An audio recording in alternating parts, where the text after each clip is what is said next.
Pernahkah kita berpikir bahwa banyak hal dalam kehidupan sebenarnya adalah proses akumulasi yang terjadi sedikit demi sedikit dari waktu ke waktu? Buku Kalkulus Integral, memahami berbagai akumulasi dalam dunia nyata, mengajak pembaca memahami konsep integral bukan hanya sebagai rumus matematika, tetapi sebagai cara melihat dan memahami berbagai fenomena yang terjadi di sekitar kita. Penulis buku ini adalah Bulkis Kanata, ST.MT, seorang dosen program studi teknik elektro Fakultas Teknik Universitas Mataram. Beliau menyelesaikan pendidikan sarjana teknik elektro di Universitas Hasanuddin dan magister teknik elektro di Universitas Gadjah Mada.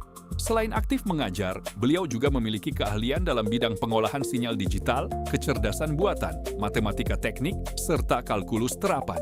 Pengalaman akademik dan penelitian yang panjang membuat penulis mampu menyajikan materi kalkulus dengan pendekatan yang lebih dekat dengan kehidupan sehari-hari. Buku ini hadir dengan gagasan bahwa integral bukan sekadar materi yang dipelajari di ruang kelas, melainkan alat berpikir yang membantu manusia memahami proses perubahan dan akumulasi dalam berbagai bidang. Pada bab pertama, pembaca diajak memahami integral sebagai penjumlahan berkelanjutan. Penjelasan dimulai dari konsep dasar seperti luas, volume, hubungan integral dengan turunan, hingga berbagai contoh penerapan integral dalam kehidupan nyata.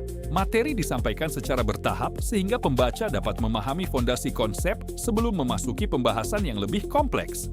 Bab kedua memperlihatkan bagaimana integral digunakan dalam alam, teknologi, dan bisnis. Pembaca akan menemukan pembahasan mengenai debit sungai, energi, polusi, analisis sinyal, akumulasi biaya, hingga investasi jangka panjang. Bagian ini menunjukkan bahwa konsep matematika memiliki hubungan yang sangat erat dengan persoalan nyata yang sering ditemui dalam berbagai profesi.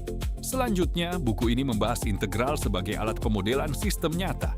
Fenomena fisik, sosial, ekonomi, hingga lingkungan dijelaskan melalui pendekatan kuantitatif yang mudah dipahami. Penulis tidak hanya menjelaskan rumus, tetapi juga mengajak pembaca memahami makna di balik hasil perhitungan. Salah satu bagian menarik terdapat pada pembahasan integral dalam data, statistik, dan teknologi digital. Topik seperti probabilitas, optimasi berbasis data, analisis sinyal lanjutan, hingga penerapan integral dalam machine learning dan kecerdasan buatan menjadi bukti bahwa kalkulus tetap relevan di era digital. Pada bagian akhir, penulis menghubungkan integral dengan pengambilan keputusan, analisis risiko, investasi, kebijakan publik, dan keberlanjutan sistem. Melalui pembahasan tersebut, pembaca diajak memahami bahwa setiap keputusan memiliki dampak akumulatif yang dapat memengaruhi masa depan. Secara keseluruhan, buku ini menawarkan pendekatan yang berbeda dalam mempelajari kalkulus integral. Sampai jumpa di ulasan buku selanjutnya.